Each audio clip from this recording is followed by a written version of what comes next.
Palabra del Señor. Oremos. Amado Padre Celestial,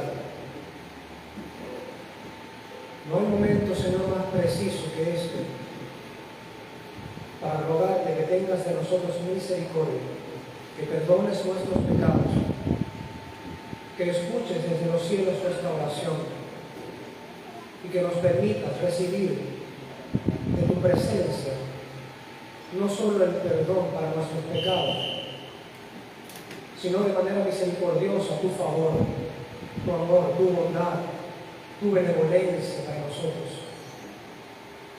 Y queremos rogarte, como es nuestra costumbre, Señor, dominicalmente, que nos permitas tener un corazón que sea dócil,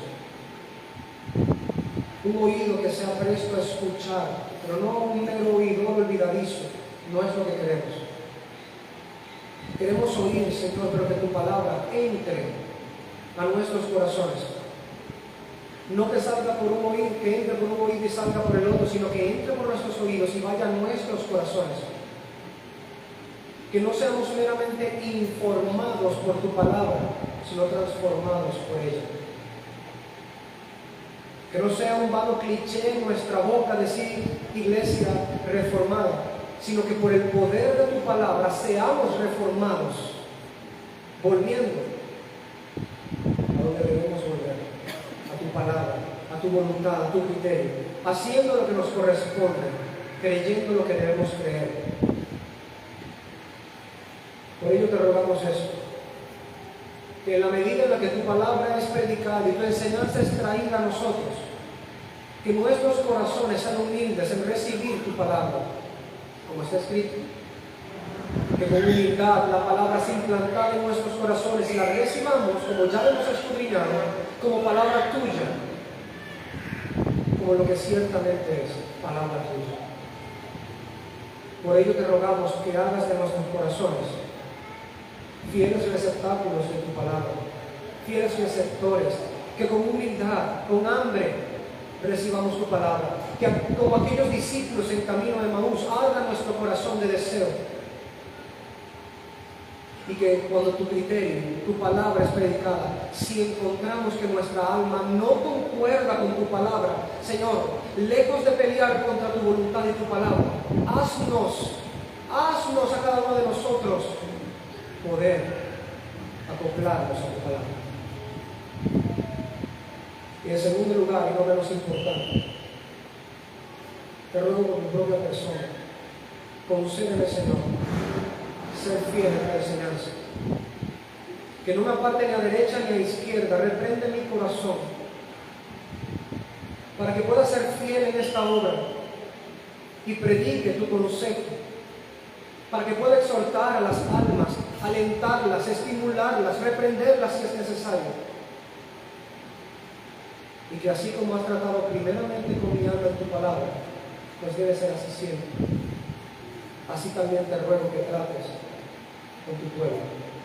Permíteme hoy, Señor, hablar con veracidad tu palabra y ser fiel a lo que ella enseña. Que sea entonces así, como si fuera la boca tuya hablándonos, para volver de nuestros malos caminos, volver nuestros rostros y corazones hacia ti. Te rogamos esto, bendito Dios, unidos, juntos como un solo hombre, con un mismo sentir, un mismo pensar, como está escrito, hablando todos una misma cosa, como está escrito. Rogamos esto en el nombre de Cristo, para que nos concedas, Señor, si hemos hallado gracia de ti. En Cristo Jesús. Amén. Pueden sentarse, mis hermanos.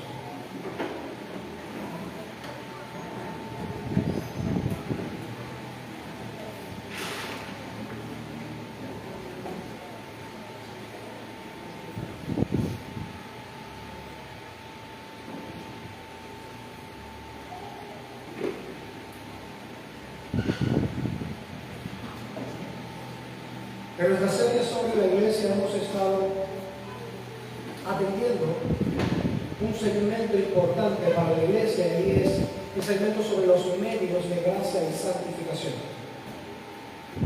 Ninguna iglesia puede madurar si sus miembros no toman en cuenta que los medios de gracia y santificación son una bendición de parte del Señor para que ellos puedan crecer, madurar, adquirir sabiduría, discernimiento, hacerse mucho más devocionales y piadosos en su relación con el Señor. De la misma forma, la iglesia es altamente bendecida cuando como iglesia, ya no como individuos cada uno en su sitio, sino como cuando estamos como iglesia juntos, atendemos también a los medios de gracia y santificación. Creemos firmemente que la bendición de Dios es derramada sobre su pueblo cuando atendemos los medios de gracia y santificación como iglesia. Pues Dios ha prometido hacer descender una mayor cantidad de su gracia y su favor cuando como iglesia procuramos estas cosas a través de estos medios. Ahora que estos medios hemos venido tratando, y lo último que tratamos fueron los sacramentos, las ordenanzas del Señor como medios eclesiales de gracia y santificación. Y el día de hoy comenzaremos a tratar, digo comenzaremos porque hoy no terminaremos esta enseñanza, porque es necesario profundizar un poquito más sobre este punto, y esto es personal. Nuestra iglesia que le falta ese peso. Así que esta será una enseñanza en la que me afincaré muchísimo. A ver si el Señor nos permite, por supuesto, en este contexto, arrepentirnos de la maldad, del pecado, y poder entonces poner en práctica su voluntad. Así que el medio congregacional de gracia y santificación que estaremos tocando el día de hoy es la oración congregacional. La oración congregacional como medio de gracia y santificación. Pero el día de hoy solo voy a atender dos partes de esta enseñanza. Si bien hemos comenzado con este texto, entraré directamente al texto la semana que viene si el Señor me da la vida. Yo lo sé también. Y el día de hoy voy a ahondar la introducción y el contexto de este pasaje, para que entendamos cuán necesario es para el pueblo del pacto orar como comunidad pactual. No meramente orar como miembros, cada uno en sus hogares o en lo privado, sino orar como una comunidad en donde Dios ha colocado como sello su Espíritu Santo. Orar juntos como hermanos, hablando una misma cosa, teniendo todos un mismo pensamiento, un mismo sentido, elevando eso, una oración, como si un solo hombre orara al Señor, con ese mismo sentido y ese mismo pensar. Este es el medio que vamos a estar tratando. El día de hoy el Señor nos da la vida, la oportunidad y las fuerzas, también la sabiduría. Ahora, a manera de introducción, debo comenzar diciendo, hermanos, que en muchas formas y contextos la iglesia cristiana ha olvidado o incluso menospreciado los medios congregacionales de gracia y santificación. Pero debemos decir, y creo que ningún pastor hasta la fecha, sobre todo por las estadísticas que he estado estudiando, ningún pastor hasta la fecha va a poder contradecir esto que voy a decir sin antes analizar muy bien realmente a su propia iglesia al respecto. Creo que de los medios congregacionales de gracia y santificación que han sido más menospreciados en la historia es el de la oración congregacional. Es cierto, las iglesias cristianas suelen tener problemas a veces para practicar las ordenanzas, que son medios de gracia y santificación también, ¿verdad? A veces pueden pasar muchísimo tiempo sin haber un bautismo en medio de ellos. A veces puede pasar muchísimo tiempo sin practicar la cena del Señor. Algunas iglesias practican la cena del Señor una vez al año. A veces también las iglesias fallan en la exposición de la palabra del Señor como un medio de santificación y de gracia de parte del Señor, como vemos muchas veces también que sucede. en predicaciones donde realmente el texto de Dios, la revelación de Dios no está siendo explicada para que la iluminación del Espíritu confronte los corazones a cambiar. Pero sin duda alguna, una de las cosas que más ha sido lamentablemente menospreciado por las iglesias, y aún las iglesias que tienen sana predicación y que tienen asidua frecuencia las ordenanzas del Señor, aún en ese contexto, y sí, aún en las iglesias de corte o tradición reformadas o históricas como las nuestras, es el medio congregacional de la oración. Creo que ningún pastor que realmente analice la condición de su iglesia puede apresurarse a responder que en su iglesia no haya de alguna manera menosprecio hacia la oración congregacional. Una prueba fehaciente de esto son, por ejemplo, los servicios o reuniones de oración. Comencemos por decir en este aspecto, que es una prueba real de cómo las iglesias cristianas menosprecian el medio que es la oración congregacional, que hay iglesias donde no hay servicios de oración, que hay iglesias donde no hay cultos de oración, iglesias donde sencillamente no consideran que reunirse o convocar asamblea para orar, como si Dios nos permite, veremos por las Escrituras, probablemente la semana que viene. No hay una santa convocación de la asamblea a orar, como vemos en las Escrituras muchas veces. Y las pocas congregaciones cristianas que sí convocan a sus miembros para levantar oración congregacional al Señor, estas reuniones de oración son, por lo general, las más desasistidas de todas las reuniones. Una iglesia puede convocar una reunión para una comunión, puede convocar una reunión para un asado y una parrilla, quizás en otros países, porque no es tampoco difícil eso. Pero podemos estar casi seguros, porque no podríamos pecar de decir completamente seguros, pero nosotros sabemos en el fondo del alma que es así, que si se convoca una reunión para una parrillada, todos como iglesia, la mayor cantidad de los miembros de la iglesia asistiría a una reunión para una comilona, que no está mal. Que nos reunamos a compartir y a comer. No digo que el pecado de la gula no esté mal, el pecado de la gula sí está mal. Lo que quiero decir es que no estaría mal reunirnos para comer, como muchas veces ha sucedido en medio nuestro también. Pero la comparación que hago para que veamos cómo nuestras iglesias han llegado a tal punto de menospreciar el medio de gracia y santificación que es la oración congregacional, es que uno, o no hay servicios congregacionales para la oración, o dos, cuando se convocan, es la mínima cantidad de personas en la iglesia la que asiste a una reunión de oración.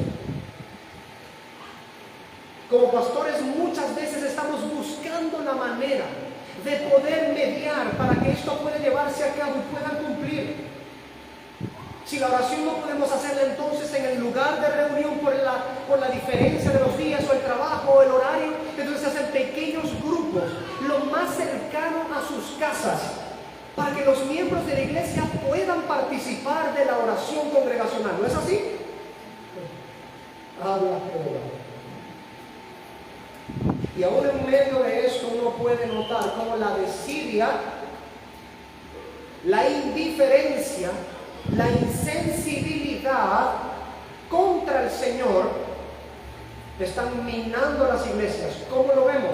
Porque los servicios de oración son pobres, paupérrimos en su presencia. No importa si el grupo de oración se colocara frente a la casa del individuo.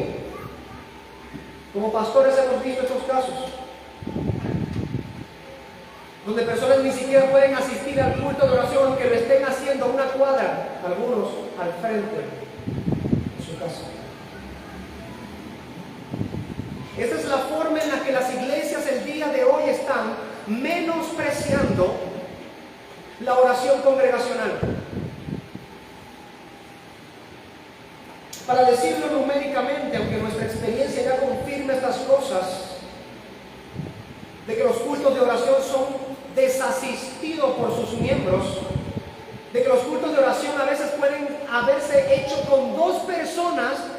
con iglesias que tienen más o casi 100 personas de miembros y una reunión de oración en donde deberían asistir por lo menos unas 30 personas cerca de esa comunidad, miembros de una misma iglesia cristiana, puede llegar a realizarse una oración con 2 personas o incluso, porque lo hemos experimentado, una sola persona.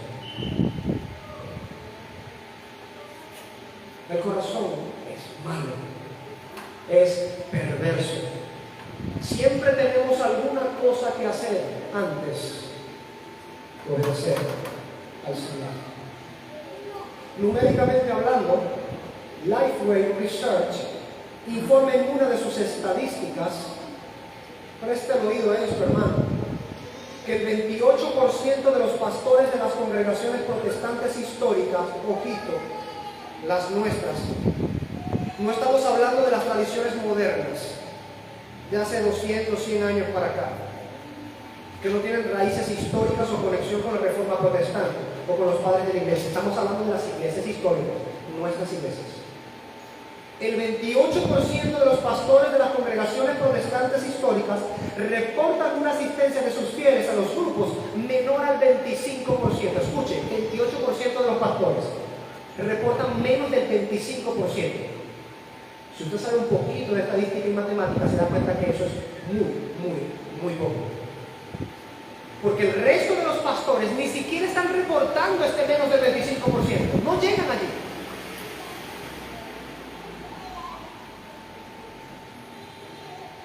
US News y el sitio de internet BeliefNet comparten esta estadística al respecto. Ellos dicen que el 5% de sus encuestados dice que ora con mayor frecuencia en una casa de culto. Ya les voy a explicar eso. Y el 79% dice que ora con mayor frecuencia en el hogar. Ahora permítanme explicarle un poco.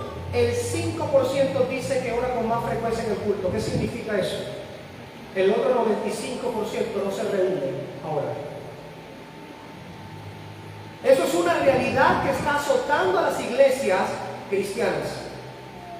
Y no estamos hablando de las iglesias modernas, en donde se supone que no deben tener vida de oración, porque no les importa eso. Estamos hablando de las iglesias cristianas históricas, aquellas que de alguna manera levantan la bandera y dicen: hey, vuelvan a la fe ortodoxa, vuelvan a la fe cristiana que está marcada con la senda antigua, vuelvan a aquello que ha distinguido a la iglesia cristiana por milenios. Estas iglesias están siendo descritas por estas estadísticas. Permítame explicarle la segunda sentencia.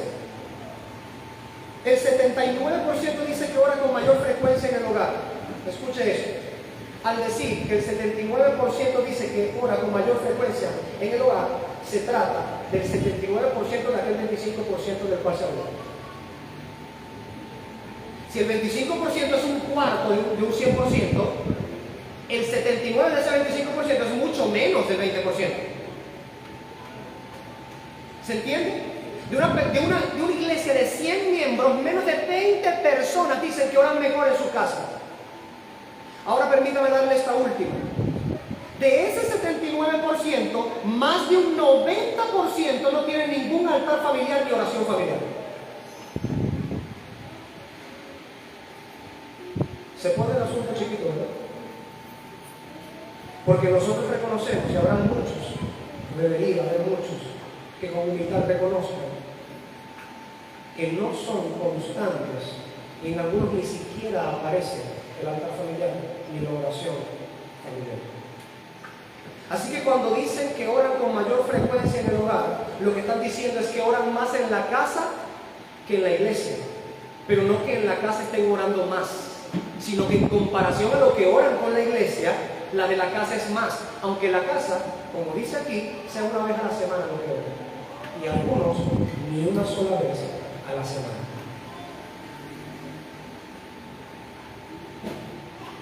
Hermanos, quiero que veamos esto, porque antes de entrar al tema, antes de entrar al texto con todo lo que se necesita entrar, estemos conscientes de cuál es la situación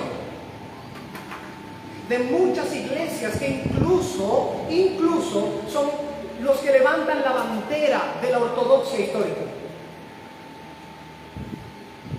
de la fe que no cambia, de la fe que permanece incólume, firme ante el tiempo. Escuche, si a esto le añadimos lo que ya hemos dicho, como si fuera poco, si a esto le añadimos, atención acá, que el tiempo eclesial para la oración es casi siempre el mínimo. Ahora estamos hablando de las pocas iglesias que sí oran.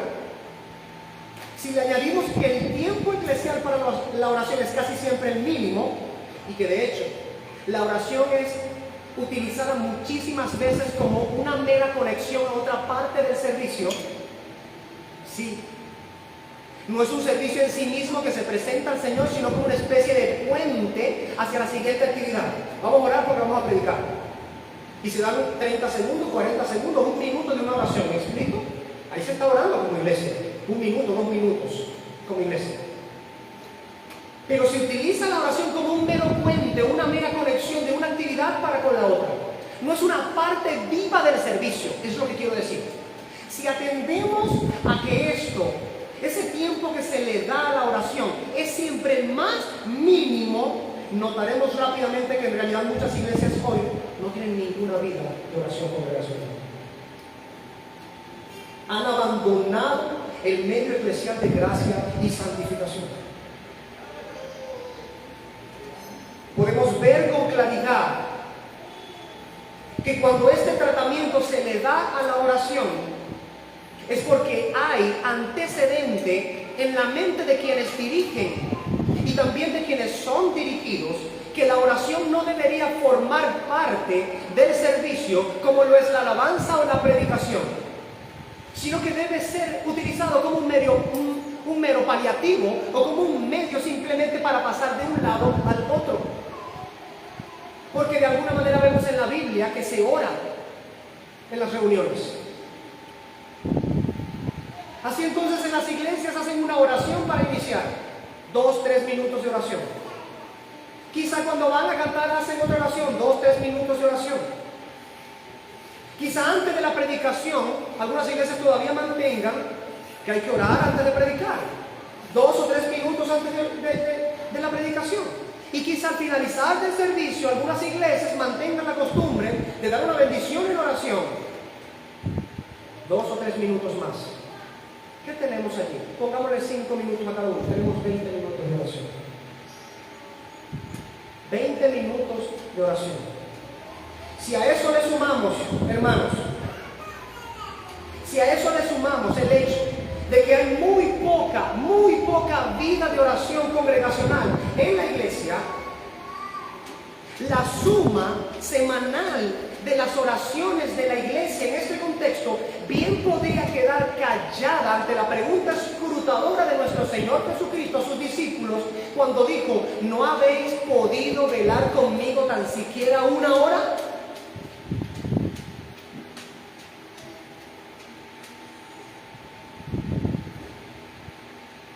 Como está escrito en Mateo 26:40, ¿no habéis podido velar conmigo tan siquiera 1 hora?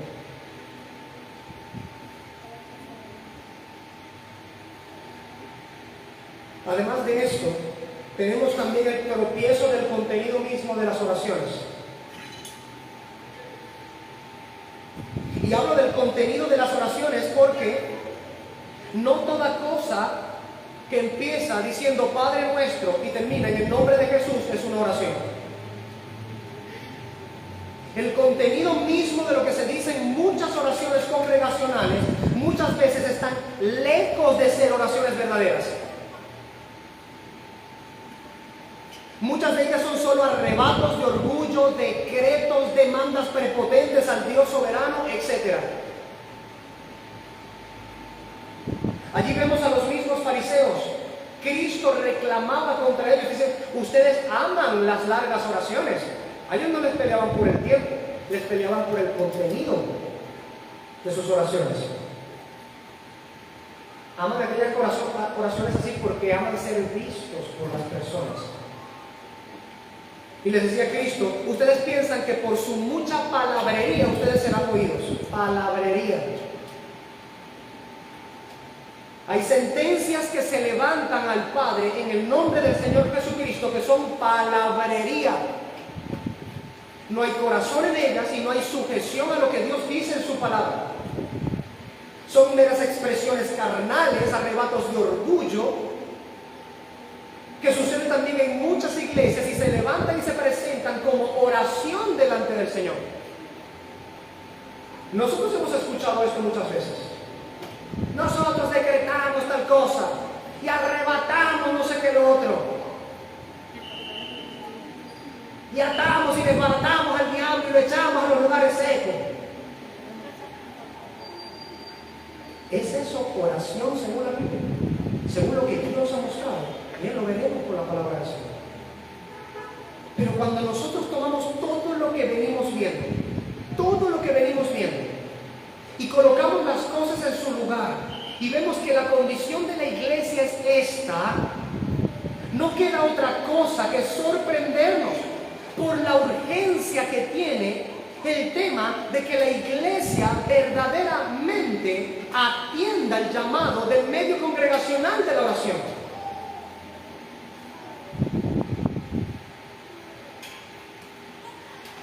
Una de las cosas que veo tan paradójico y en algunos puntos resulta sencillamente contradictorio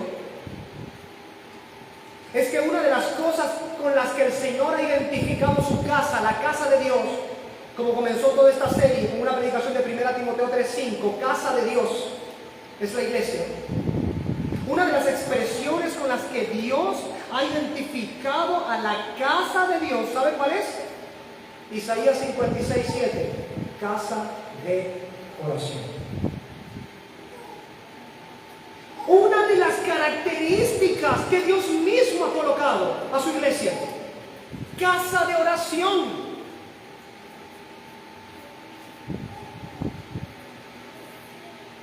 Hermanos, estamos hablando, todas estas estadísticas que hablé hace un rato, la experiencia misma nuestra como iglesia. Por eso decía, resulta paradójico cuando vamos a las Escrituras. ¿Cómo podría alguien que está leyendo las Escrituras pasar por Isaías 56 y ver lo que dice el Señor allí sobre su pueblo, sobre su casa? Decir, es casa de oración para todas las naciones. Y luego mirarse en medio del pueblo cristiano y decir, Vicente me despido de cigarro. ¿Y la oración congregacional dónde está? ¿Dónde está la oración congregacional? Es casa de Dios, pero no es casa de oración. Algo está mal. Algo está muy mal. Porque hemos llegado a desinteresarnos y desligarnos de una de las características que Dios mismo ha ligado a su santa iglesia, la oración congregacional. Cristo mismo, en una de sus purificaciones al templo, hizo dos a inicio de su ministerio y casi al final de su ministerio, de sus 3 años y medio de ministerio. Cristo mismo, limpiando el templo por las porquerías que la gente había traído, porque habían hecho del templo un mercado. Hay muchas iglesias hoy, oído el tambor, que se han vuelto un mercado también. Ahí no hay otro postal, pero es bueno traerlo a memoria. ¿Qué hizo el Señor con la iglesia en su tiempo cuando se volvieron un mercado en el templo?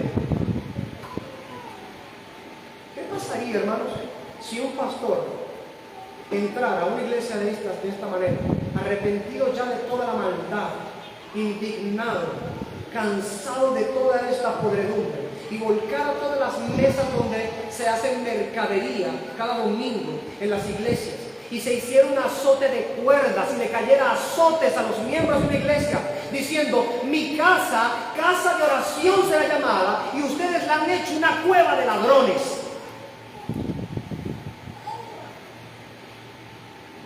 Los más santos se parecerían a los fariseos. ¿Con qué autoridad haces eso? Los menos santos le dirían, el pastor se volvió loco, y lo agarrarían por la correa y por la punta de la camisa para afuera. nuestro Señor Jesucristo tiene en su conciencia que la casa del Señor es casa de oración. Cuando vemos este contraste, lo que hemos explicado y aún nuestra propia experiencia como iglesia, ¿cómo pensamos sobre este asunto? ¿Cómo pensamos sobre este asunto? Porque incluso cuando decimos, es que oro mejor y más en nuestra casa, sabemos que nuestra conciencia nos acusa porque el 90% de los feligreses generalmente no tienen ni siquiera un culto de oración en su casa. No elevan siquiera una oración juntos como familia. Incluso la mayoría de las personas a duras penas elevan algunas palabras justo antes de comer como familia. Algunos ni siquiera se sientan juntos para comer, así que no hacen ni siquiera esa oración. Esa es la condición de la iglesia moderna. Así que cuando alguno de alguna manera quiere sentirse que ora más en la casa que en la iglesia, solo está mostrando que aunque pareciera mejor la condición en la casa que en la iglesia, en realidad ambas están tan mal que la de la iglesia es mucho peor que la de la casa.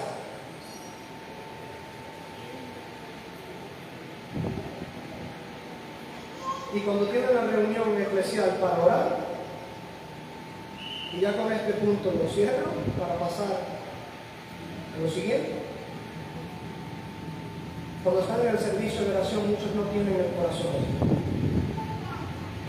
Y le aplica las palabras de Isaías, el profeta, al pueblo de Israel, y que Cristo mismo aplicó también más adelante. Este pueblo de labios me honra, pero su corazón está alejado. ¿Piensa usted, querido hermano o hermana, que estas cosas no ocurren el día de hoy? Que no hay gente en medio nuestro que con los labios dice honrar al Señor y su corazón está en otro lugar. Que mientras las cabezas de todos están inclinadas y alguien dirige la oración de invocación del nombre de Dios y de arrepentimiento, no hayan corazones que estén pensando en la ropa del tendedero, en el trabajo de mañana, en la plata que le debe fulanito, en la comida de más tarde, o quizá la reunión que va a tener con algunos amigos el día de más tarde. ¿Piensa usted que eso no ocurre? Como dicen las Escrituras, nuestras conciencias deberían defendernos o acusarnos en una ocasión. Y si están cauterizadas, evidentemente no tendremos ningún reproche en ellas, están cauterizadas. Pero para quien no tenga una conciencia cauterizada en esto, podrá reconocer con humildad y además dolor que no se ha compenetrado con la iglesia para ser una iglesia de oración. Que su corazón muchas veces se va y está en otro lugar, que no hace suya la oración de la iglesia, que no obedece el mandamiento de pensar y hablar una misma cosa cuando se está orando.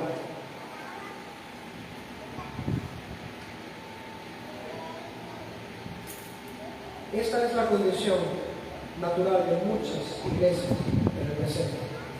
Por eso resulta necesario escudriñar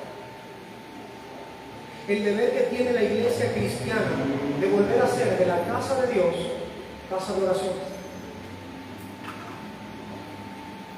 Y habiendo dicho esto, ahora voy a la segunda parte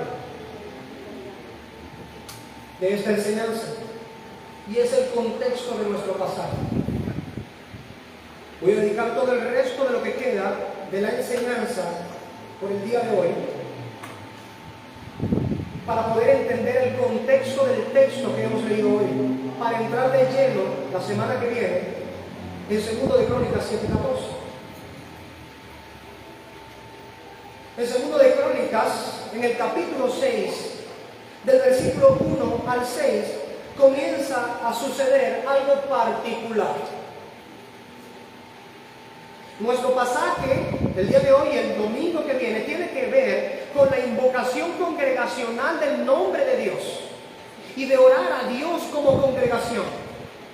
Pero ese pasaje tan mentado, tan utilizado por muchas iglesias, incluso hay una valla completa grandísima entrando en nuestra ciudad cuando uno viene de Ciudad Bolívar, grandísima, lo dice allí. Lo que han venido lo han visto un montón de veces, no lo he hecho. Tan mencionado que es este texto y tan olvidado olvidado y menospreciado y tan poco practicado realmente como iglesia. Y para comprender mejor esto, revisemos el contexto. ¿Qué sucede en el contexto? Bien, hay una dedicación del templo. Eso es lo que está hablando 2 de Crónicas capítulo 6, la dedicación del templo. ¿Qué es esto? Hermano, permítame hacerle estas aclaratorias al respecto. El pueblo de Israel, por mucho tiempo, antes de llegar a Canaán, en este contexto, vagó 40 años por el desierto a razón de la incredulidad de aquella generación que pereció en el desierto por no creer a la palabra de Jehová.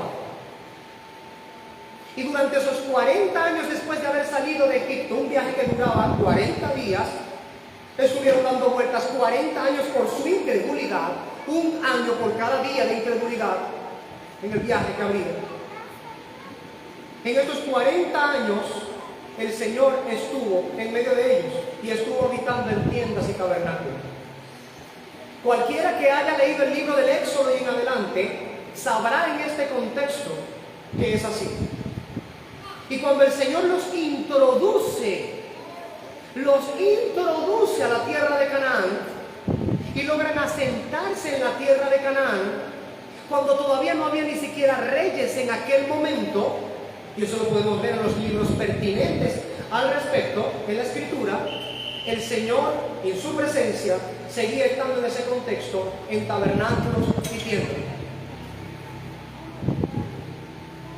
Hasta que llegado un momento y pasado el período de los jueces,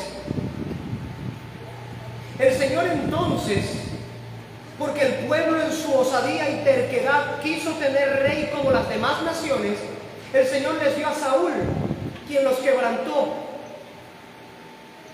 quien hizo muchas cosas malas contra el Señor, quien trajo en ese contexto mucho dolor y falta de paz a toda la nación, como es evidente que un mal gobernante lo hará con cualquier nación. Pero luego de Saúl, el Señor se escogió por rey a David, a quien ungió para ser rey sobre Israel. ¿Y qué aconteció después de que Saúl desechado fue colocado en este contexto? David a reinar, que David en su corazón tuvo el deseo de hacer casa al Señor. Todos están de acuerdo en que el Señor es tan grande que no cabe una casa, pero saben muy bien cuál es el verdadero deseo e intención de David. La presencia del Señor había estado descendiendo siempre en un tabernáculo, en una tienda. Y en este caso, por supuesto, David se sentía contrito, comprimido en el corazón. ¿Cómo es posible? Mi Señor no tiene edificado una casa. Y el profeta le dice a David: has tenido bien ese deseo en el corazón. Dios sale al encuentro de David y le dice: has hecho bien en tener el deseo de construir casa para mí. Pero de aquí te voy a decir algo, y esto es importante para la predicación. No estoy hablando aquí por hablar. Tú has deseado hacerme casa a mí, pero debes saber que tú no me vas a hacer casa a mí. Tu hijo lo hará. No lo vas a hacer tú. Pero te voy a decir algo más, que es el Señor. Te voy a decir algo más. Yo te levantaré casa a ti. Y entró en pacto con David. Pacto que por supuesto se toma en consideración en el resto de las Escrituras, como veremos en un momentico. Porque este pacto con David precisamente hablaba de uno que vendría de su linaje para ser no solo hijo de David, sino hijo del Altísimo, para sentarse en el trono de David su padre, para reinar para siempre, y hablar en ese contexto ante, delante y en representación y en gobierno de la casa de Dios, esa casa de oración. Y ese, por supuesto, es nuestro Señor Jesucristo. A la manera de figura o de sombra es hablado de esta manera sobre Salomón. Es en este contexto, hermanos, donde sucede lo que 2 de Crónicas capítulo 6 dice, del versículo 1 al versículo 6. Salomón se ¿Cuál fue el pacto que Dios tuvo con David, su padre? Les recuerda que fue Dios quien le dio el trono a David, su padre. Y les recuerda que fue Dios quien en pacto con David, su padre, levantó a Salomón por hijo, por linaje escogido, para reinar en lugar de David, su padre, como rey de Israel.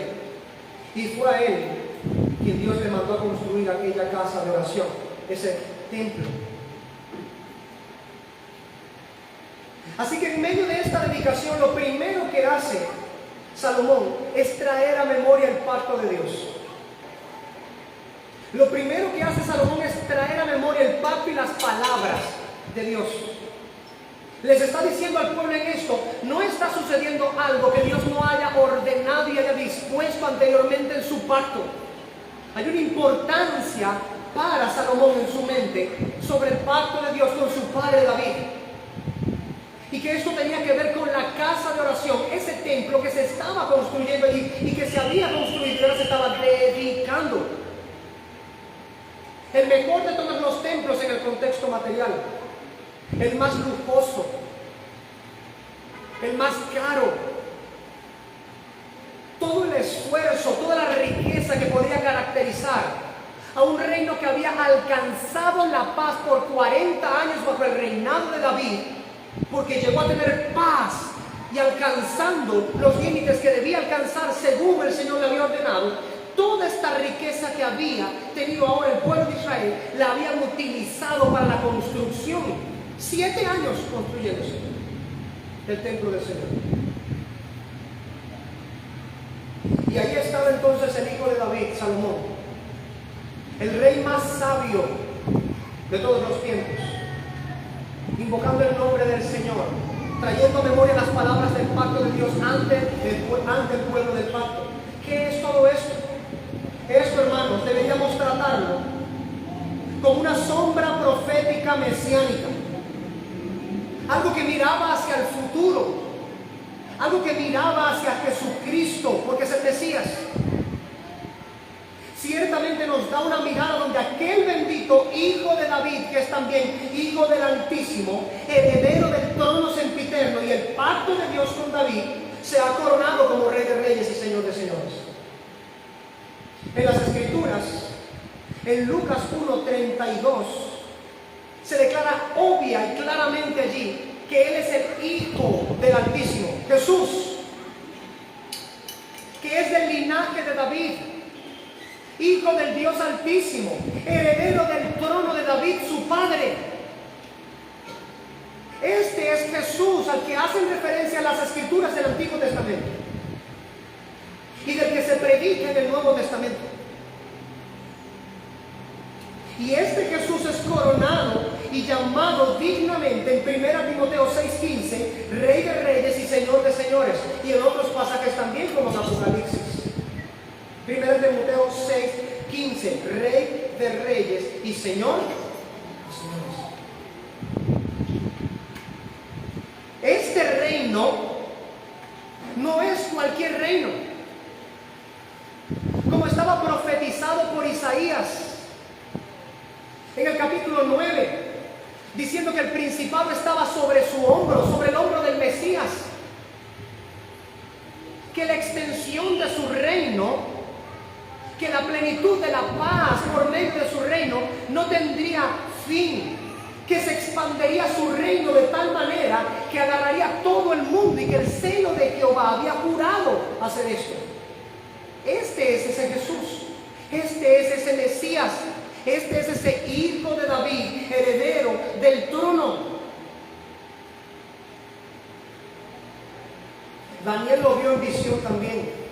Y hablando del reino y del trono de este rey, dice que cuando aquella visión que tuvo el emperador, que creía de sí mismo una cosa, por supuesto, que no era, y lo manifestó después haciendo una imagen completa de oro, pero él tuvo una visión en donde una estatua puesta, erguida de pie, con la cabeza que era de oro, ese era su reino. Por eso le hizo una estatua completa de oro, para decir lo contrario de lo que vio en el sueño, en su visión. Diferentes materiales tenía aquella estatua, y en los pies estaba hecho los pies de barro con hierro. Y así como el hierro y el barro no se pueden mezclar, de la misma manera era frágil esta estatua. Y una piedra cortada no con mano humana es desprendida y es arrojada a los pies de esta estatua. Y la estatua se cae y se desmorona. Se vuelve añicos toda ella. Aunque su cabeza era de oro, todo cayó al piso. Y de aquella piedra no cortada por mano humana que destrozó aquellas que eran figuras de los reinos de la tierra, se hizo un gran monte que llenó toda la tierra. Este es el reino de nuestro Señor Jesucristo. Este es el reino al que apelan las Escrituras, que es el del Mesías y en su primera llegada. Como dijo nuestro Señor Jesucristo, arrepentidos y convertidos y creed en el Evangelio, porque el reino de Dios se ha acercado. Y no terminará de hacer lo que está haciendo hasta que toda la tierra sea llena de la gloria y el conocimiento del Señor, así como las aguas cubren la mar. Por en medio de todo esto, ¿cuál es el punto que tiene que ver con Salomón? Que aquí que Cristo es mayor que Salomón, como él mismo dijo. Que este rey, hijo de David, es Jesucristo.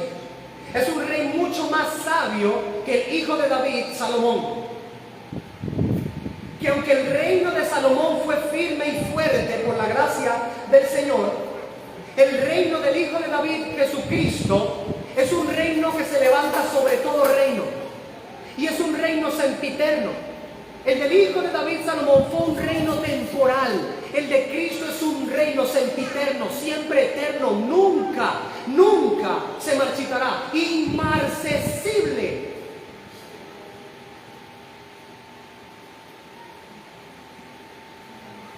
¿Y qué ha hecho este Rey de Reyes? ¿Qué ha hecho este heredero del trono sempiterno, este Hijo del Altísimo? Raíz e hijo de David, como dicen las Escrituras. Raíz e hijo de David, porque David viene de él. Y él, paradójicamente, proviene de David también. El que hizo a David se hizo descendiente de David. Bendito sea la gracia del Señor. ¿Qué hizo este Dios? Este Dios en carne hizo un nuevo templo. Este nuevo templo es llamado el templo de Dios. La construcción que tiene este sempiterno reino y rey que ha hecho sobre este templo es un templo del cual se dice claramente que ni aún las puertas del Hades prevalecerán ante ello. ¿Escuchó eso? Ni aún las puertas del Hades, ni aún las puertas de la muerte. La iglesia que construye nuestro Señor, el templo que Dios en carne construye, es su iglesia. 1 Corintios 3:16 habla claramente que nosotros somos el templo de Dios. Claramente nuestro Señor Jesucristo dice: yo edificaré a mi iglesia. Y a esta iglesia se le llama el templo de Dios. Hermanos, me siguen en este contexto. En este templo, que es la reunión del pueblo cristiano, en este templo es invocado el nombre de Dios para sanidad de todas las naciones. En el tiempo pasado, en aquella dedicación que Salomón estaba haciendo, estaba recordando precisamente que un día, este templo sería visitado por muchas personas de distintas naciones.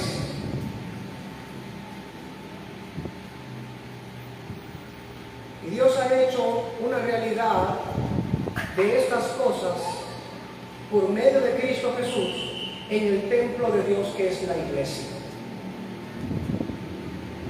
Porque la iglesia, llegando a todo lugar, para volverse precisamente el lugar en donde sea invocado el santo nombre del Señor, se vuelve como ese oasis en donde las naciones pueden ir a buscar a Dios, en donde pueden ir a buscar la santa voluntad del Señor, en donde pueden ir a recibir la bendición del Señor, como ya hemos visto en otros pasajes. Bendición y vida eterna derrama Él allí. Y es precisamente esa reunión del pueblo de Dios, del templo de Dios, lo que lo hace tan especial para que la oración que se levante en ese contexto, se levante a Dios unidos todos como un solo hombre. En este segundo punto, hay una segunda cosa que atender en el capítulo 6, el contexto, nuestro pasaje, segundo de Crónicas, capítulo 6, desde el 12 al 42. Nos dice la Escritura que después de haber dicho estas cosas, Salomón se pone de pie. Está todo el pueblo con él. Salomón se coloca de pie, extiende sus manos en la presencia del Señor y comienza en este contexto, por supuesto, a orar para dedicar el templo. Comienza a orar para dedicar el templo al Señor. Y si bien nosotros podemos saber por las escrituras anteriores a segundo de Crónicas que las cosas ordenadas a ser realizadas bajo el ministerio levítico constaban de sacrificios, libaciones, ofrendas, abluciones, etc. Cada una de estas cosas que cualquiera que haya leído Levítico o Deuteronomio puede encontrar claramente descritas allí y saber que estas cosas iban a ser realizadas en el templo de Dios, en esa casa de Dios. Una de las cosas que fue la dominante en la dedicación misma de Salomón en oración era que aquella casa sería una casa de oración. Hermanos, oído al tambor. No es que el Señor no iba a permitir que se hicieran sacrificios, abluciones, rituales y todas las demás cosas que ciertamente llegarían a hacerse allí. Pero cuando Salomón está dedicando el templo, la casa a Dios en este contexto, lo más reincidente en su pensamiento y palabras, en su lenguaje, es que es una casa de oración. No está diciendo que es casa de abluciones, aunque las habría. Y aunque dice más adelante en el capítulo 7, también que era casa de sacrificio, inmediatamente la trata como casa de oración.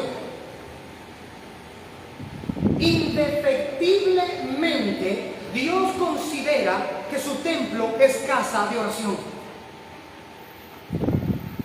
Si esto tenemos en memoria lo que acabamos de presenciar hace un poco, sobre quién es el templo de Dios en este contexto, quiénes son el templo de Dios,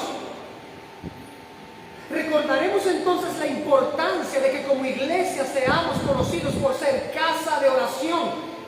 No impide esto que haya casa de alabanza, que haya casa de predicación, que haya casa de misericordia, que haya casa de coinonía, que haya casa de lectura de la palabra. Todas estas cosas están ordenadas por Dios en el templo de Dios que es su iglesia.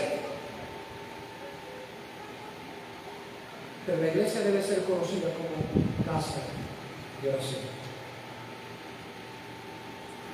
Podemos ver con certeza que esto que mencionamos es así, porque una de las frases que más se repite en esta porción de la cual estamos hablando, del versículo 12 al 42, de estos 31 versículos, son las siguientes. Dice: tú oirás desde los cielos, y cualquiera que orare. Son las sentencias más repetidas en esos más de 30 versos. Cualquiera que orare, o si alguno orare, o cuando el hombre orare, o cuando el pueblo orare, cuando tus siervos oraren, y a todos responde de la misma manera: tú oirás desde los cielos, tú oirás desde los cielos, tú oirás desde los cielos. Esto implica al menos dos cosas. Primero, es obvio que implica que el pueblo está reunido para orar, que el pueblo toma tiempo para reunirse a orar. que el pueblo es convocado a la oración, que ellos están aquí en la tierra reunidos para clamar a Dios que está en los cielos. Y lo segundo es que el Señor asegura oír desde los cielos ese clamor y oración. La idea predominante en este sentido, entonces, es doble. La primera, la asamblea tiene allí un lugar y forma especial en la oración que como pueblo presentan al Señor. Como hemos dicho, no es la oración personal y privada.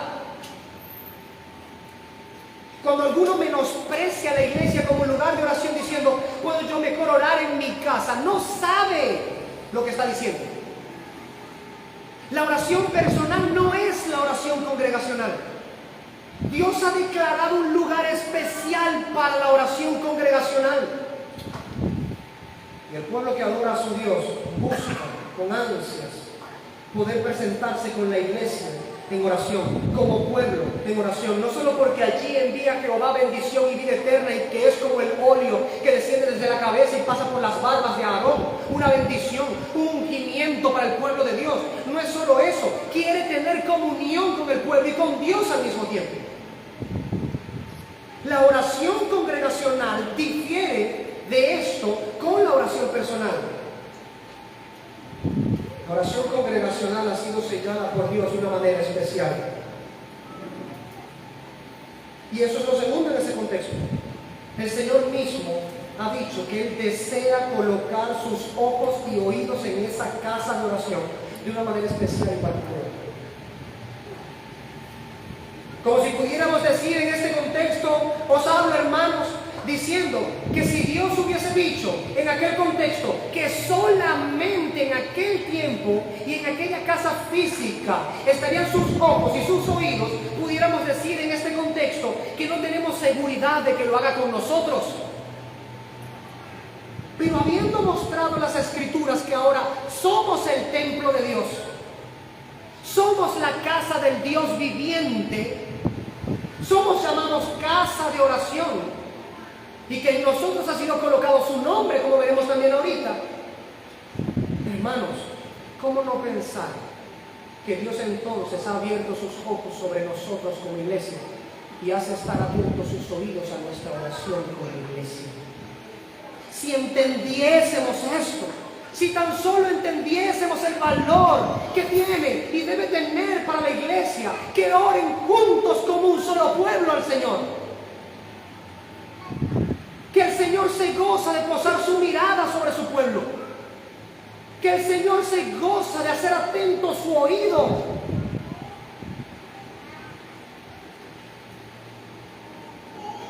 Necesitamos recordarnos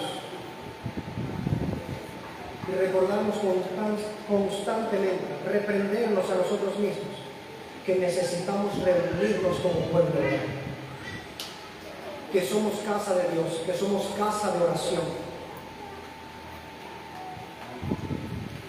Por último, el contexto que está en 2 de Crónicas 7, ya propiamente el capítulo en cuestión, del 1 al 10. Y por supuesto, incluso metemos versículos 15 y 16 al lado del versículo que recién hemos leído. ¿Qué es lo que hace Salomón? Bueno, finalmente él termina la oración de dedicación. Y esta reunión de oración allí eclesial para la dedicación del templo, de ese primer templo de Salomón. Bueno, y el único, porque el siguiente no es Salomón que templo. ¿Qué es lo que hace el Señor al finalizar esto? Hermanos, escuchen bien eso, porque quiero que tomen en consideración estas cosas, hermanos. Cuando la dedicación de este templo se hizo y esta oración de confesión de pecado, de clamor al Señor por su misericordia y por su gracia sobre nosotros como pueblo, cuando fue hecha esta oración delante del Señor, ¿sabe cómo respondió el Señor a esta oración?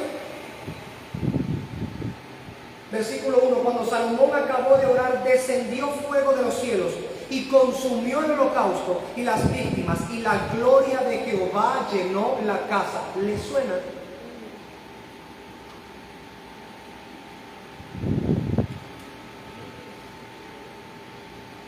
en Hechos capítulo 2, cuando el pueblo se había reunido, el templo de Dios, la casa de oración, la casa del Dios viviente, se reunieron aquellos en el aposento alto a orar, a clamar.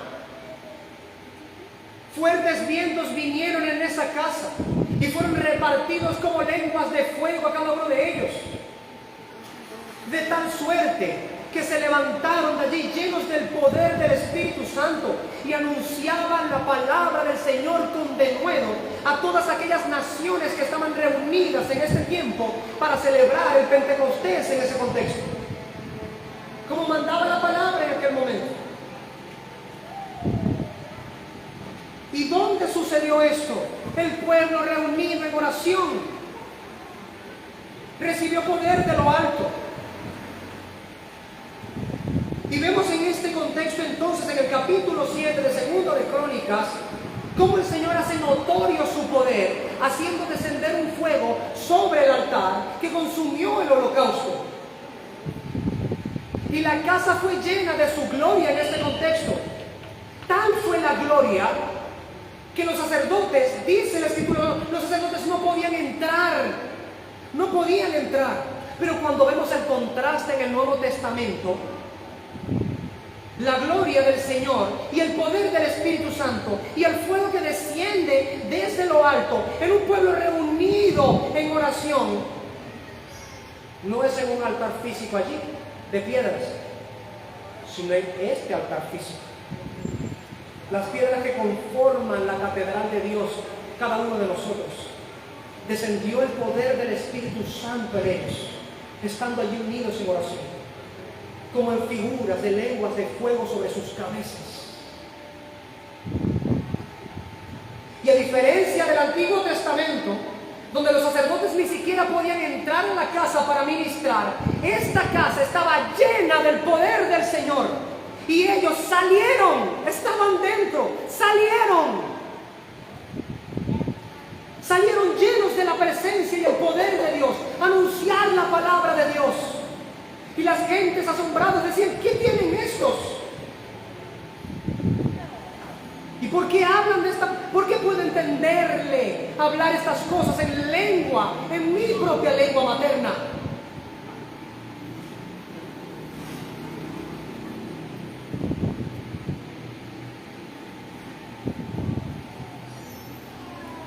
De tal magnitud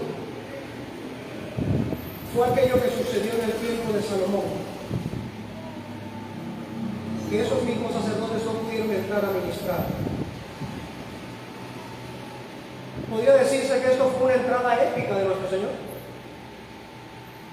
Fue una entrada épica, como suele significar la palabra épica, de grandeza, de exaltación, de incomparable poder.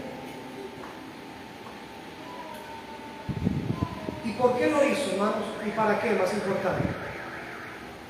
Lo hizo porque era necesario sellar en las mentes de ellos en ese tiempo que aquella casa que era llamada casa de oración era un lugar especial. Que aquella casa, repito, llamada casa de oración, era un lugar especial. El que tiene oídos que oiga lo que Dios dice a las iglesias hoy.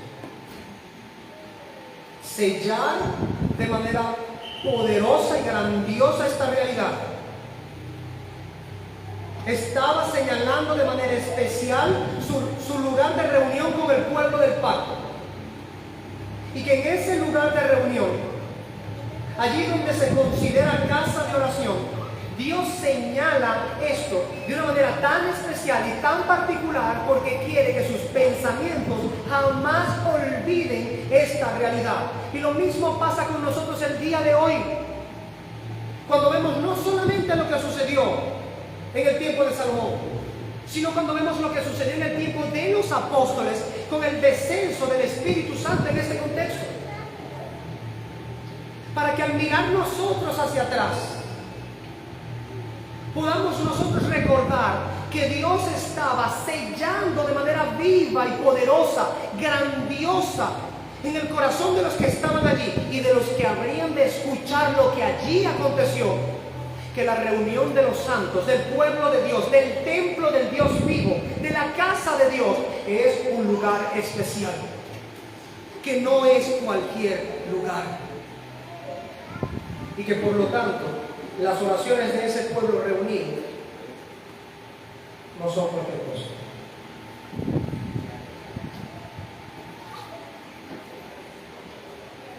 En los versículos 15 y 16 de 2 de Crónicas 7, el Señor dice eso: ahora estarán abiertos mis ojos y atentos mis oídos a la oración en este lugar, porque ahora he elegido y santificado esta casa, para que esté en ella mi nombre para siempre, y mis ojos y mi corazón estarán ahí para siempre. Hermano, permítame decirle eso. Esto es parte del contexto, debo hacerlo, por supuesto, para entender mejor nuestro pasaje en cuestión. Y no es mi deseo estar todo el tiempo contradiciendo las doctrinas contrarias, pero es parte de mi ministerio contradecir y cerrar la boca a quienes contradicen la doctrina del Señor. Y en este contexto, usted podrá encontrar gente cristiana esperando el tercer templo, que se construya el tercer templo, porque ellos creen que esto que nosotros acabamos de leer aquí solamente se cumple en un montón de piedras que pueden ser destruidas de la misma manera que fueron ya destruidos los primeros dos. No entienden. Una de las doctrinas causantes de este mal entendimiento es el dispensacionalismo, en donde están de alguna manera tan imbuidos tanto cristianos que están esperando la construcción de un tercer templo. Incluso algunos pastores enseñan que allí también se harán sacrificios. ¿Hasta dónde hemos llegado? Si la Escritura dice claramente que el sacrificio de Cristo puso fin a los sacrificios de los animales, y que aquello era mera sombra de la sustancia que había de venir, que es Cristo.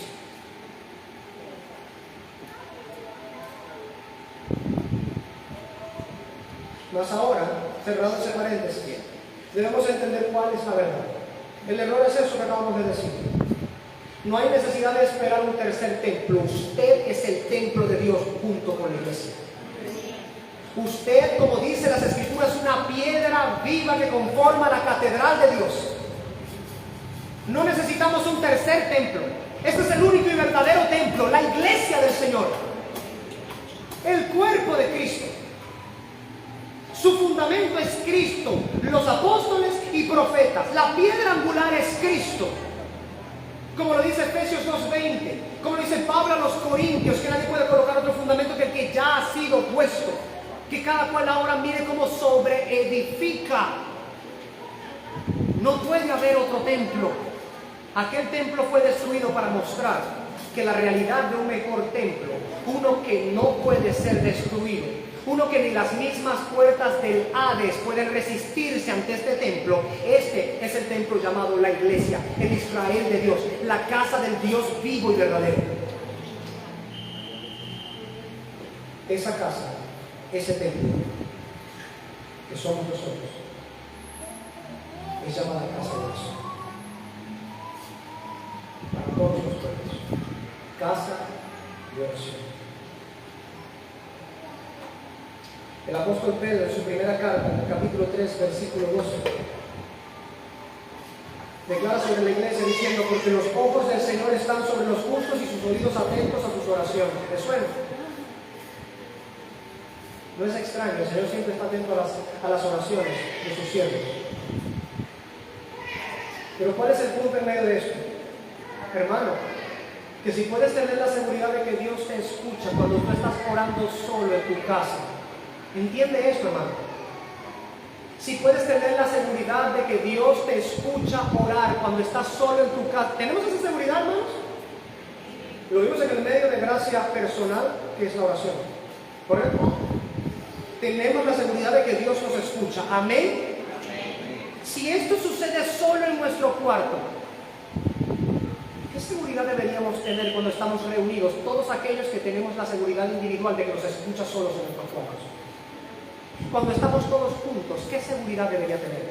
Pues multiplicado por el número de personas que asisten en ese evento. Si yo estoy solo y estoy seguro, porque Dios me ha prometido escuchar mis oraciones, imagínate cuando me reúno con los otros 100 hermanos. Tengo 100 garantías más. Porque cada uno de ellos tiene la garantía personal de que Dios me escucha. Por lo tanto, si todos nos ponemos de acuerdo y oramos, hermanos. Y esto es a lo que refiere nuestro Señor cuando el versículo 15 y 16 le dice de esta manera a Salomón: yo tengo mis oídos atentos a lo que allí se diga. Mis ojos están abiertos, estoy viéndoles. Sus oraciones no pasan desapercibidas. Miren lo que dice Apocalipsis 3:2, hermano. Porque quiero desbaratar la idea dispensacionalista, pero quiero colocar el fundamento bíblico para la verdadera doctrina. Apocalipsis 3:12 dice: al vencedor le haré una columna en el templo de mi Dios, y nunca más saldrá de allí. Habla en figuras, y el que tenga oídos que oiga, y el que pueda entender que entiende.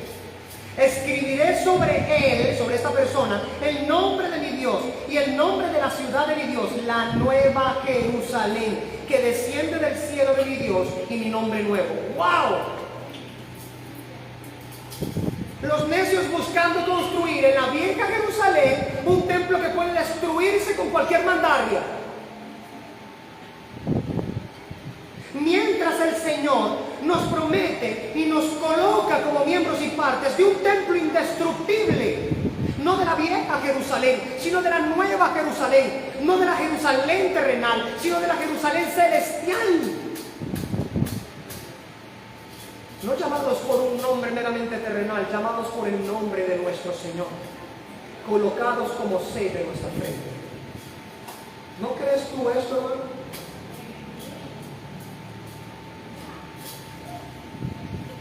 Entonces es también cierto sobre nosotros, como templo del Señor, lo que se dijo de aquel templo de Salomón, que Dios tiene sus ojos abiertos sobre nosotros y sus oídos atentos a nuestra oración congregacional. Porque si en el Antiguo Testamento y bajo la sombra, en los antiguos pactos o administraciones pactuales, el Señor tenía sus ojos abiertos y sus oídos atentos a la oración del pueblo del pacto, cuánto mayor entendimiento de esta atención debemos tener nosotros el día de hoy. El nuevo pacto hay plenitud de gracia. Si la gracia en aquel contexto alcanzaba para que sus ojos estuvieran fijados en la casa de oración y sus oídos atentos, cuánta mayor gracia hay para atender nuestras oraciones en el nuevo pacto.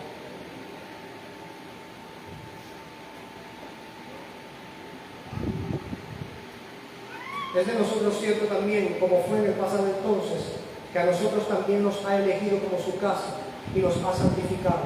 Y cuando digo también nos ha elegido, es para contradecir la doctrina dispensacionalista.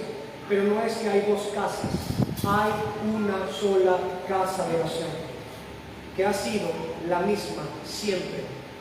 La asamblea de Israel, de los santos de Israel, de los escogidos de Israel, los hijos de Abraham, al cual nosotros nos hemos acercado por la fe en Jesucristo, como ya hemos enseñado. Hijos de Abraham. ¿Amén, hermanos? Hijos de Abraham, dice la Escritura, somos por la fe en Cristo. Herederos de la promesa, ciudadanos de Israel, participantes de los pactos y la promesa, con Dios, ya no sin Dios, como dice Pablo en los Efesios, con Dios y con esperanza en el mundo. Todas estas cosas son legítimamente nuestras. Ahora, la iglesia del Señor, hecha de judíos y gentiles, un solo rebaño, un solo pueblo. Como Cristo mismo dijo, tengo otras ovejas y otro redil que tengo que ir a buscar para que estén todas juntas, y habrá un solo rebaño y un solo pastor. No son dos casas, no son dos pueblos, no son dos promesas distintas, no son dos planes distintos. No es que el Señor le salió mal el primer plan con Israel y ahora lo intenta con los gentiles, a ver cuál de los dos se le da primero. No es que Dios tiene dos esposas.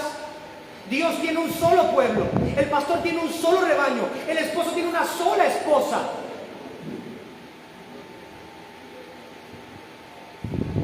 Y esta esposa, este rebaño, esta casa, este templo, es llamada por toda razón casa de oración. Dios nos ha elegido como su casa, nos ha santificado, como le dijo a Salomón, así ha hecho con nosotros. ¿Quién puede negar que Dios nos ha santificado como iglesia? Aún más, se dice explícitamente en Efesios capítulo 5 que Cristo nos amó de tal manera que se entregó a sí mismo por nosotros, para lavarnos a través del lavamiento del agua por la palabra, para santificarnos, para apartar de nosotros toda cosa inmunda, sucia, toda arruga o cosa semejante. Ciertamente Dios en Cristo nos ha santificado por medio del Rey de Reyes y Señor de Señores, por medio del Hijo de David, heredero del trono sempiterno, el Hijo del Altísimo. Aquella gloria con la que fue hecha aquel templo era nada, hermanos, con el templo que construye y edifica nuestro Señor Jesucristo. Porque así como no se puede comparar lo terrenal con lo celestial, de la misma manera, aquellas sombras llenas de oro, llenas de plata, de bronce, llenas de piedras preciosas y todas aquellas cosas que los ojos de los hombres hoy codician sobre la tierra, nada de esto es comparable a la que llama de la Escritura la Nueva Jerusalén, la Sión celestial, la iglesia de Dios, el Israel de Dios. Y el que conozca las Escrituras reconozca que no he hecho más que citar todas las expresiones que Dios da en su palabra sobre su pueblo, sobre su iglesia.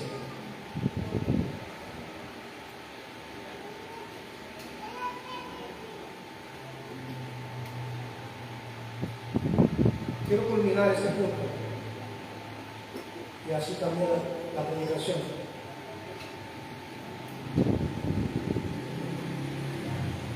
Diciendo lo que el mismo Señor le dijo a Salomón en el contexto subsecuente, en el versículo 16: estará mi corazón ahí para siempre. Estará mi corazón ahí para siempre.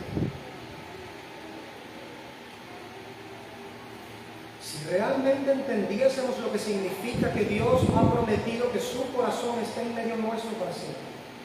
Oh, si entendiésemos. Oh, si entendiéramos. Si entendiésemos como está escrito en el libro, en el rollo del profeta Ezequiel, aquello que Dios mismo dijo de sí mismo con relación a nosotros, diciendo que Él se llamaría para con nosotros, describiendo ahí el profeta Ezequiel la nueva Jerusalén con visiones toscas, como viendo a través de un espejo que no tenía suficiente claridad. Aún así, hay algo suficientemente claro para Ezequiel y lo es aún más claro para nosotros. Dice el Señor: seré conocido como Yahvé Shammah. Mi presencia está en medio de ustedes. Si entendiésemos lo que eso significa, si entendiésemos lo que significa que el Señor haya dicho: estoy en medio de ustedes, colocaré mi corazón allí en medio de ustedes, ojo, no despreciaríamos la oración congregacional. Anhelaríamos la oración congregacional. Seríamos los primeros en responder a la santa convocación de oración de la asamblea. Llegaríamos a tiempo para la oración. Participaríamos con nuestros corazones en la oración. Elevaríamos como un solo hombre nuestro corazón al Dios que ha prometido colocar su corazón en medio nuestro.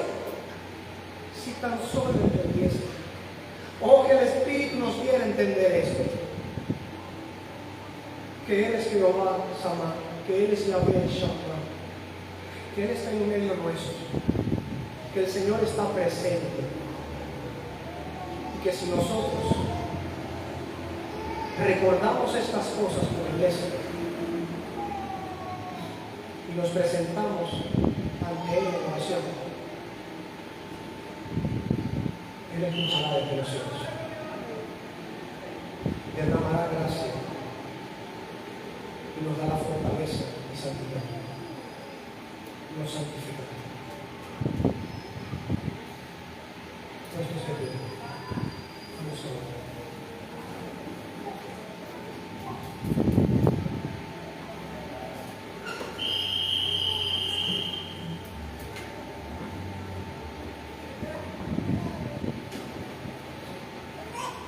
Amado Padre Celestial, no hay manera, bendito Dios, de que no sean estrujados nuestros corazones cuando las cosas de las que hablamos son problemas patentes nuestros. Porque es aquí que somos culpables, Señor. Pues cuando se convoca la oración, no asistimos con la mejor manera, con la mejor de las voluntades. Siempre tenemos alguna cosa importante que hacer, más que reunirnos allí donde tú has prometido dejar tu corazón. Oh Señor, perdona nuestra maldad, límpianos, Señor. Y haciendo uso de este entendimiento que recibimos por tu palabra, hoy como iglesia oramos a ti diciendo: límpianos, perdónanos. Ya no queremos ser igual. No queremos, Señor, seguir despreciando, menospreciando la oración congregacional. No queremos evadir los servicios de oración. Queremos que aunque hubiese, Señor, un corto tiempo de oración, estar allí de primeros y participar con todo el corazón. Queremos que cuando se lleve a cabo la oración, poder tener nuestros corazones allí en la oración como tú has prometido tener tu corazón en medio nuestro. Tú has prometido, Señor, tener tu corazón aquí para escuchar nuestras oraciones, y muchas veces nosotros no tenemos corazón para orar.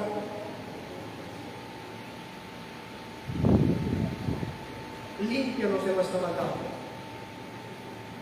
Límpianos de nuestra maldad, te lo suplico. Y que brille en nosotros la luz de tu palabra. No meramente como el que obtiene una información. Oh, no, Señor, no queremos ser meramente informados por tu palabra. Queremos ser transformados por ella. Queremos conocer y saber, pero queremos que nuestro corazón se vaya acoplando a tu voluntad. Vuelve nuestro rostro hacia ti, Señor, y nuestro corazón, porque hemos fallado y nuestro pecado está aquí, delante, Señor, en medio nuestro. Ayúdanos. Extiende, Señor, como con hisopo tu mano, mojada con la sangre del Cordero inmolado que es Jesucristo, y espárcela sobre nosotros para limpiarnos de nuestra maldad e iniquidad. Haznos un pueblo de oración. Enséñanos a orar. Enséñanos a levantarnos como iglesia en oración. No solo en particular, lo cual ya hemos rogado, Señor. No solo como miembros en nuestras casas, solos, en lo privado, o en las familias, en los hogares, lo cual ya te hemos rogado. Te rogamos ahora como iglesia. Enséñanos a orar. Haznos una iglesia de oración. Haznos una iglesia de oración.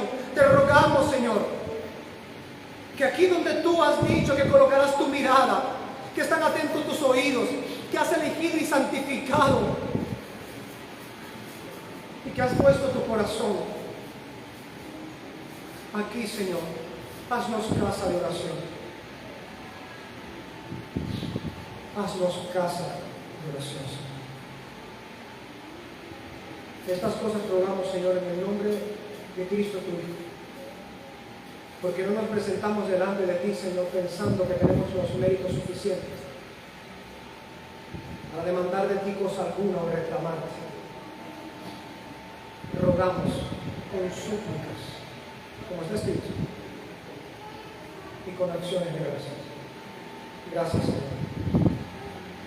Gracias por el privilegio tan menospreciado de la oración congregacional. Gracias. Ahora entendemos mejor la importancia y prometemos que no desecharemos esto, sino que viviremos a la luz de este entendimiento que tú has traído a nuestros corazones por tu palabra. Esta es nuestra oración, Señor, y pedimos tu fortaleza, tu determinación para vivir conforme a estas palabras. En Cristo Jesús. Amén.